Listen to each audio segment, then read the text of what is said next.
जय जगन्नाथ गौरव प्रधान आज ऑल ओडिशा जो क्रिकेट टूर्नामेंट चलता तार आज उद्यापन दिवस आज जो जीपी ब्लास्टर टीम जो कुन्नमणि खुंटिया जो मेमोरियल जो ट्रॉफी होता आज शेष दिन था आज बहुत रोमांचकर खेल होता एथे दुईटी टीम लास्ट पर्यटन जना पड़ा जे किए जितब बोली कि शेष मुहूर्त आयोजक टीम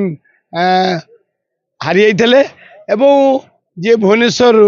जो टीम आसते से माने गोटे अकस्मात एत सुंदर भाव जितिले खेल क्रिकेट किसी जाते जीत हार किसी कहीहब ना से धन्यवाद देवा पड़े दुई जन जाक खेलवाड़ मनोवृत्ति नहीं खेली गोटे ऑल ओडिशा क्रिकेट टूर्नामेंट धरी दीर्घ दिन धरी चलता आज तार उद्यापन दिवस आ गए उद्यापन दिवस बहुत भल खेल होता जी खेलवाड़ सी भल कि खेल उपभोग कर भल भाव गत वर्ष होता वर्ष बहुत आहरी भल भाव आयोजन कराइला जे कि यार आयोजक जे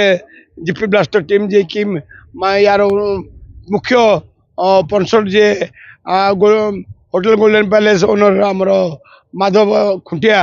सी या प्रोत्साहित कर आगामी दिन आहरी या बड़ आकार हम ओडिशार गोटे प्रमुख क्रिकेट टूर्नामेंट परिणत बोली मु आशा रखुची। माधव चंद्र खुंटिया आज आमर जदुपुर क्लब विनिंग करछंती आमे गत वर्ष चैंपियन थेलु से हमको परास्त करी से माने फाइनल रे चैंपियन होइछंती आगामी वर्ष ए टूर्नामेंट आहरी भल भाव हवा पई आमे चेष्टा करूछु।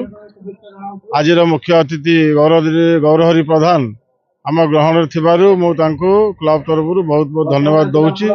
एवं वासुदेव पतिहारी आमर बाकी पूर्वतन रणजी प्लेयर आछंती एति कहूची आगामी दिन चेष्टा करू बहुत आज की 4 दिन आज उद्यापन दिवस।